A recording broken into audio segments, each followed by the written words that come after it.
요한복음 13장 9절의 말씀입니다. 함께 봉독하도록 하겠습니다. 시작. 시몬 베드로가 이르되 주여 내 발뿐 아니라 손과 머리도 씻어 주옵소서. 예수께서 이르시되 이미 목욕한 자는 발밖에 씻을 필요가 없느니라. 온몸이 깨끗하니라. 너희가 깨끗하나 다는 아니니라. 오늘 혹시 특송 준비하신 분 있으세요? 우리 오래간만에 나오셨는데 저기 아멘교에서 나오신 이권사님 특송 갑자기 제가 시켰죠. 네, 이따가 말씀 끝나고서 한번 거기서 이제 찬양 인도를 하시는 권사님이세요. 그래서 찬양을 잘하세요. 계속해서 여러분과 함께 오늘은 주기도문 지난주에는 우리에게 일용할 양식을 주시고 라를 봤습니다. 거기까지 봤습니다. 이번에는 우리가 우리에게 잘못한 사람을 용서해 준 것 같이 우리 죄를 용서하여 주시고, 이 부분입니다. 그러니까 우리를 향한 기도 두 번째가 되겠습니다. 첫 번째는 우리에게 일용할 양식을 주시고, 두 번째는 우리가 우리에게 잘못한 사람을 용서하여 준 것 같이 우리 죄를 용서하여 주시고. 이게 여기에 무슨 뜻이 들어있는지 한번 여러분과 말씀을 나누고자 하는 겁니다. 우리는 지난주에 일용할 양식이 무엇인지, 왜 우리에게라고 기도하라고 말씀을 하셨는지, 이런 부분에 대해서 여러분과 말씀을 나눴습니다. 나에게가 아닌 우리에게라고 기도하는 이유가 무엇인가? 왜 예수님께서는 나에게가 아니고 우리에게라고 기도해라라고 말씀을 하셨는지. 그것은 여러분 지난 시간에 이제 말씀을 다 나눴습니다만 우리가 복습하는 의미로 간략하게 말씀을 보겠습니다. 나는 내일 먹고 살 양식이 있습니다. 나는 한 달 동안 먹고 살, 아니 1년 동안 먹고 살, 아니 평생 동안 먹고 살 양식이 저장이 되어 있어요. 그러면 나는 이 기도를 할 필요가 없는 거죠. 일용할 양식을 주시고. 일용할 양식이라는 것은 매일매일 먹을 양식을 달라라는 기도입니다. 그러나 여기서 우리에게라는 그런 표현이 의미하는 것이 크다라는 겁니다. 우리에게라는 것은 우리 지구에 있는 모든 사람들이 우리라는 것입니다. 그 사람 중에는 나처럼 내일 먹을 양식, 한 달 먹을 양식, 그것이 없는 사람들이 많다는 겁니다. 그래서 그 사람들을 위해서도 너희가 기도를 같이 해라 라는 뜻에서 우리가 일용할 양식으로 해서 기도를 해라라고 가르쳐 주시는 겁니다. 굶주리는 사람들이 많이 있다는 거죠. 그 사람들을 위해서라도 매일 기도를 해야 된다. 그 다음에 양식은 육체적인 보존을 위한 양식뿐이 아니고 영적인 양식도 의미한다. 그래서 우리가 일용할 양식을 달라는 의미는 매일매일 육체 보존을 위해서 먹을 양식을 달라는 의미도 첫째 있지만, 두 번째는 영의 양식을 위해서도 우리가 매일 구해야 된다. 예수께서 가르쳐 주신 기도 중에서 우리와 관련된 두 번째 우리가 우리에게 잘못한 사람을 용서하여 준 것 같이 우리 죄를 용서하여 주시고, 이 부분입니다. 우리는 예수님으로부터 모든 죄를 용서받았는데 왜 자꾸 교회만 가면 용서해달라, 회개하라, 이렇게 왜 자꾸 그렇게 해야 되는가? 귀찮게. 한 번 용서받고 한 번 구원받고 한 번 회개받았으면 그만이지. 왜 자꾸 회개를 하라고 그러냐? 내가 무엇을 잘못했다고 회개하라고 그러냐라고 말하는 사람들이 많이 있습니다. 여러분, 이방인들에게 전도를 하다 보면 회개하고 천국 가십시오라고 말하면 내가 뭐를 잘못, 너나 회개, 이렇게 얘기하는 사람들이 많다는 겁니다. 나는 잘못한 게 없다라는 거예요. 그리고 일부 구원파 같은 데는 한번 구원을 받고 회개를 하고 한번 구원을 받으면 그만이지 왜 또 교회 가서 회개를 하고 왜 또 기도를 하고 간구하고 왜 그러냐. 이제는 한번 구원을 받았기 때문에 이제는 다시는 교회 가서 회개한다든지 뭐 더 이상 간구하고 할 필요가 없다. 눈물 흘리면서 그렇게 하지 마라. 그것이 이제 구원파가 하는 그런 말입니다. 어쩌면 구원파는 우리와 비슷한 그런 교리를 가지고 있지만 구원파가 이야기하는 것은 상당히 우리와는 차이가 있다는 거죠. 자, 내 모든 죄를 동에서 서가 먼 것처럼 깨끗이 용서받았고 진홍같이 붉은 죄를 용서받았다. 네, 맞습니다.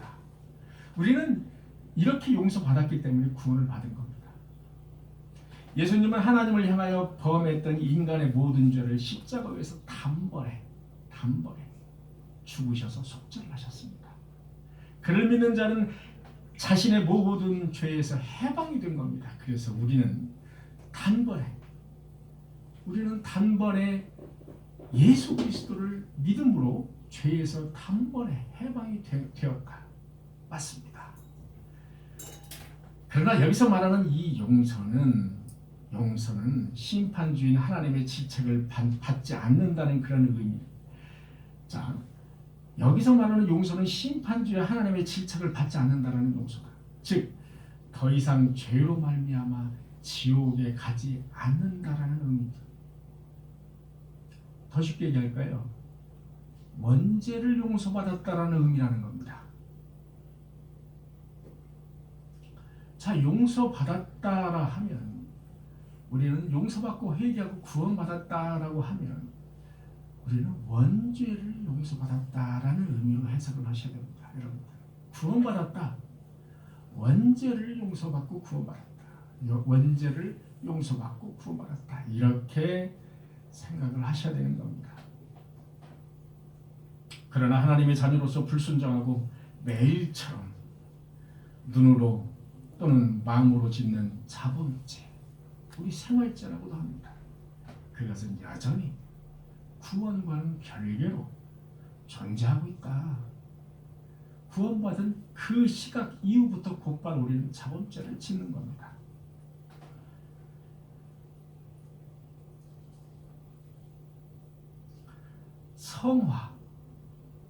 성화 차원에서 기독교인은 용서를 매일같이 구해야 된다는 겁니다.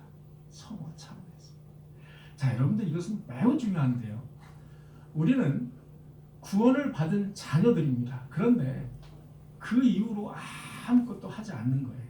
하나님에게 회개를 하지 않고 나의 죄를 자복하지도 않고. 우리는 매일같이 겸손하게 하나님께 자복하고 회개가 필요하다는 겁니다. 왜냐? 그것이 바로 구원받은 증거이기 때문입니다. 구원받은 열매라는 겁니다. 그게.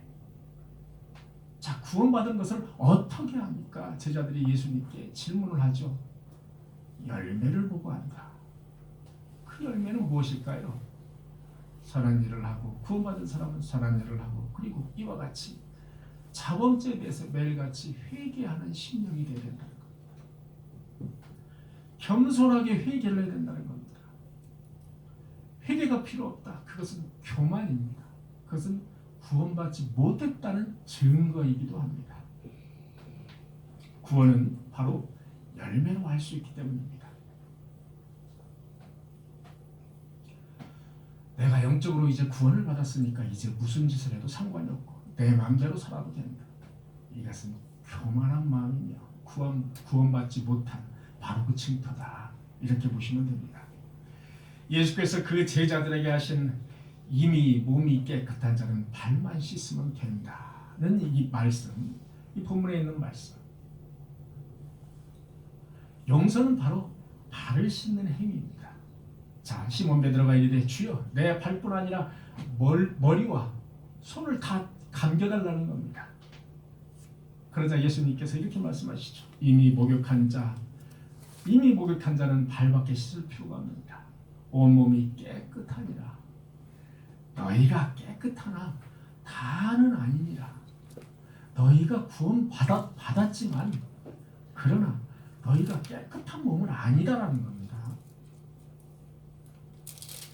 자, 이 말씀은 아주 적절한 예수님의 비유적인 말씀이에요. 너희는 이미 목욕을 했기 때문에, 구원을 받았기 때문에 다시 머리 감고 목욕을 할 필요가 없다는 겁니다. 발만 씻으면 된다는 겁니다. 왜? 발은 세상에 살면서 계속 신발을 신고 왔다 갔다 하기 때문에 발은 더럽다는 거죠. 그래서 발은 닦아야 된다는 겁니다. 너희가 깨끗하면 다는 아니다. 발은 닦아야 된다. 이 발은 닦아야 된다는 것이 바로 이 부분이 바로 성화, 우리가 매일같이 지은 생활죄, 자범죄를 성화해서 녹여가야 된다. 회개함으로써 우리가 씻어내야 된다는 그런 의미를 가지고 있는 겁니다. 용서받은 죄인들이 삶이 늘 연약함으로 날마다 하나님의 용서가 필요한 것이라는 겁니다. 우리는 이미 목욕을 하여 몸이 깨끗한 자들입니다. 우리는 다 이미 목욕을 한 자들이에요. 그러나 밖에 돌아다니다 보니 온몸은 다 깨끗하지만, 목욕을 했기 때문에 깨끗하지만 발이 더럽다는 겁니다. 그래서 발은 미안하지만 매일 닦아야 된다. 여러분, 매일 목욕은 안 하더라도 발은 사실 매일 닦지 않습니까? 저희 아버님께서는 제가 두 눈으로 확인한 바로는 목욕은 매일 하지 않으시는 것 같은데 한 가지 매일 하시는 게 있었어요. 식사하시기 전에, 그때 당시에는 따뜻한 물이 안 나왔어요. 따뜻한 물이 안 나와서 연탄불에다가 따뜻한 물을 데워서 세숫대야에다가 데워가지고 그것을 안방으로 가지고 들어가세요. 안방으로 가지고 들어가서 거기서 열심히 발을 닦습니다. 발을 한 30분은 닦으시는 것 같아요. 발을 그냥 닦는 게 아니에요. 뭘 가지고 오셔가지고 발뒤꿈치 미는 거 있지 않습니까? 매일같이 그걸로 미시는 거예요. 밀고 세수빈으로 닦고 뭐 발톱 깎고 매일매일 그러셨어요. 단 하나도 걸른 적이 없으세요. 제가 그런 생각이 나더라고요.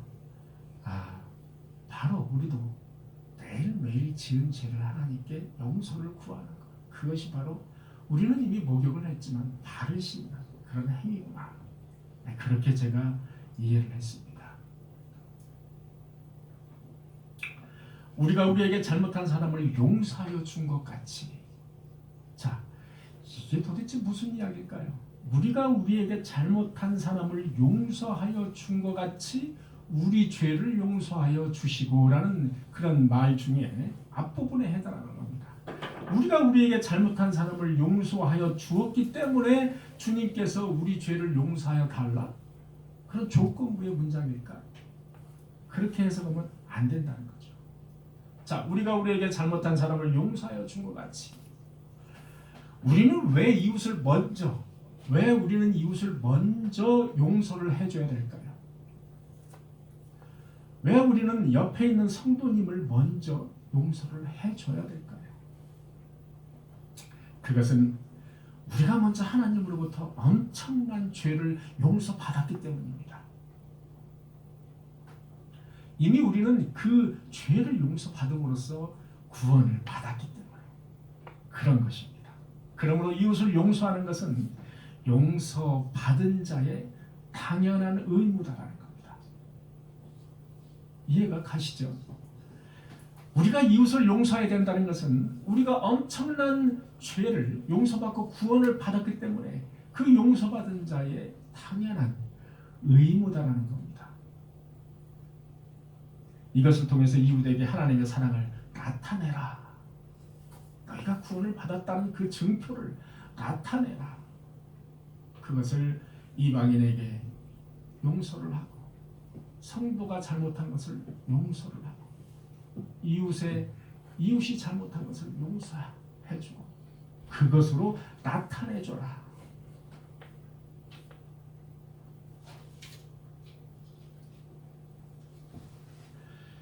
예수님은 마태복음 18장 23절에서 종의 비유를 들으셨어요. 여러분 잘 아시는 겁니다. 어느 날 한 사람이 임금에게 1만 달란트 대충 계산해 보니까 약 1,500만 달러. 그러니까 1,500만 달러면 얼마인가요? 1,000만 1억 10억 100억이죠. 예, 약 한 200억. 예, 한 200억 돈. 1만 달란트의 빚진 자가 등장을 합니다. 이 마태복음에. 그 빚진 자는 자신의 빚을 갚을 길이 없는 거예요. 갚을 길이 없어서 임금에게 이제 눈물로 호소를 했습니다. 임금에게 빚을 졌기 때문에 내가 이것을 갚을 수가 없습니다. 빚을 좀 탕감해 주십시오. 임금은 그가 눈물을 흘리면서 그렇게 간절하게 구하는 것을 들어줬습니다. 그래서 빚을 탕감을 해줬다는 겁니다. 그런데 이 은혜를 입은 빚을 탕감을 받은 이 자가 돌아가는 길에 100데나리온 약 1,000만 원입니다. 왜냐? 1데나리온은 한 사람의 품삯 10만 원으로 계산할 때 100데나리온은 약 10만, 100만, 1000만, 약 1,000만 원. 약 1,000만 원의 빚진 자를 만났어요. 근데 이 1,000만 원의 빚진 자가 빚을 갚지 않는 거예요. 그러자 이 임금으로부터 빚을 탕감받은 이 자가 이 1,000만 원 빚진 자를 감옥에다 가두고 맙니다. 이 소식을 들은 임금은 그 종을 불러서 뭐라고 말씀하시느냐? 약한 종아, 내가 간청하여 내 빚을 탕감해 줬거늘 내가 너를 불쌍히 여김같이 내 동료를 불쌍히 여김이 마땅하지 않느냐? 그렇게 책망하시면서 그 종이 빚을 갚을 때까지 감옥에 가두었다는 겁니다. 이 마태복음에 이런 말씀이 있습니다. 여러분, 이 비유의 핵심은 자기 힘으로는 결코 청산할 수 없는 거대한 빚더미를 하나님이 용서해 주시고 그 빚을 탕감해 주셨는데 이웃으로부터 작은 허물을 나는 용서하지 못한다면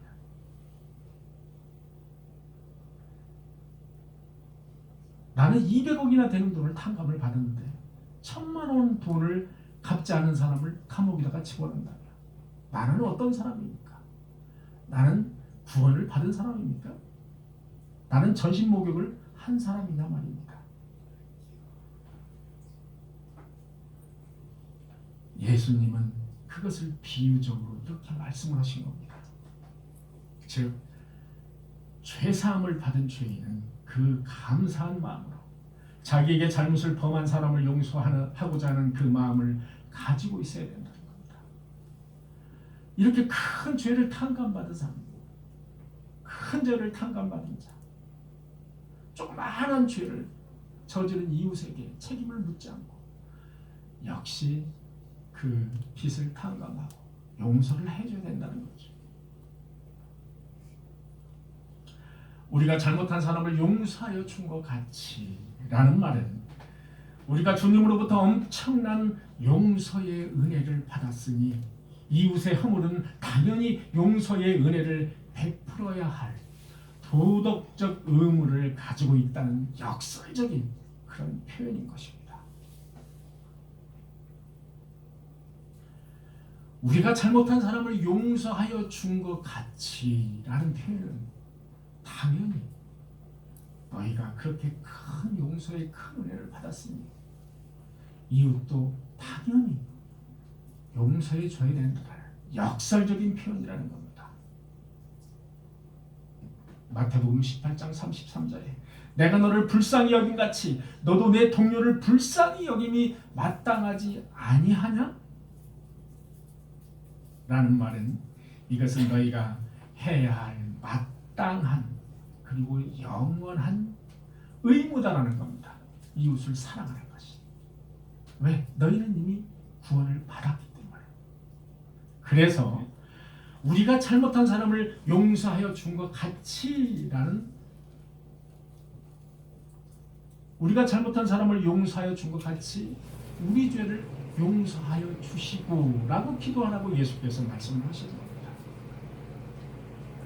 이것을 잘못 해석하면 우리가 잘못한 사람을 용서하여 주었기 때문에 주님께서 나의 죄를 용서하여 주십시오 라는 어떤 조건부의 문장으로 해석을 할 수가 있다는 겁니다. 우리나라의 이 문장으로 봐서 그게 아니라는 거죠. 이것은 매우 역설적인 그런 문장이라는 겁니다. 너희가 이미 구원을 받았기 때문에 너의 이웃을, 잘못한 너의 이웃을 용서를 당연히 해줘야 된다는 겁니다.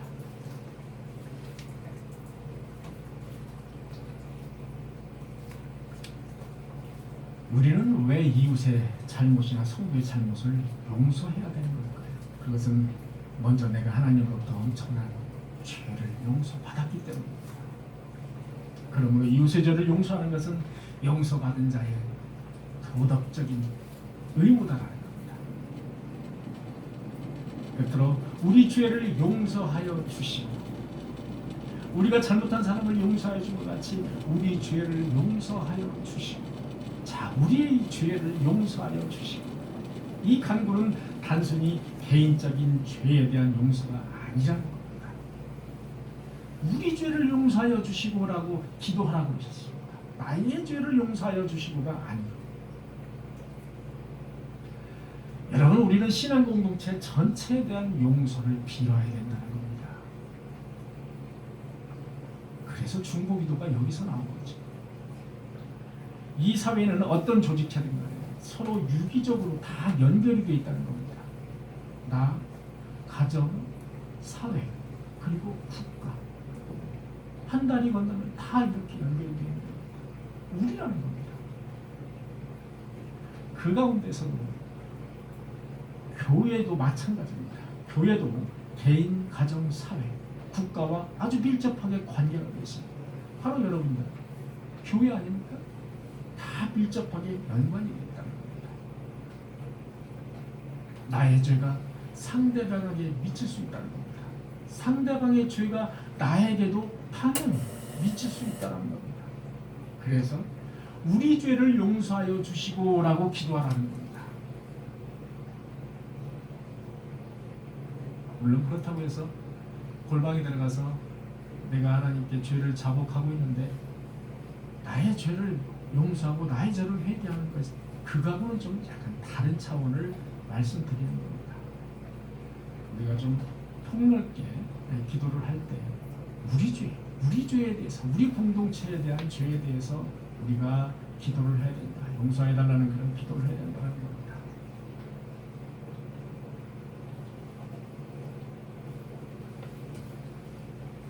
우리는 하나님으로부터 지옥 갈 죄에서 용서함을 받은 그런 우리 사랑합니다. 다시는 우리 죄를 기억하지 않으시겠다. 다시는 우리 죄를 기억조차 하지 않겠다고 말씀을 하셨습니다. 어떻게 하면? 회개를 하면 흰 눈처럼 양털같이 깨끗하게 씻어주시겠다고 약속을 하셨습니다. 오늘 우리가 일상적으로 범하는 죄를 회개하고 하나님의 용서를 받아야 하는 것은 당연한 것입니다. 우리의 죄를 자백하면 그는 미쁘시고 의로우사 우리의 죄를 사하시고 우리를 모든 불의에서 깨끗하게 하실 것이요. 우리의 죄를 자백하면 그는 미쁘시고 의로우사 우리 죄를 사하시고 우리를 모든 불의에서 깨끗하게 하실 것이요.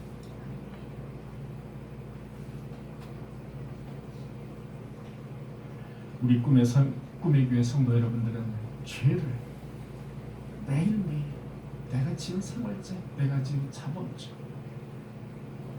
이 죄를 매일매일 회개함으로써 모두 깨끗함을 받았습니다. 날마다 의와 믿음과 사랑과 화평을 쫓는 그런 삶이 되시는 주님이 쓰시기에 합당한 질그릇이 되시기를 간절히 축원합니다. 우리가 못한 찬양 두 곡이 더 남아 있습니다. 함께 찬양하시겠습니다.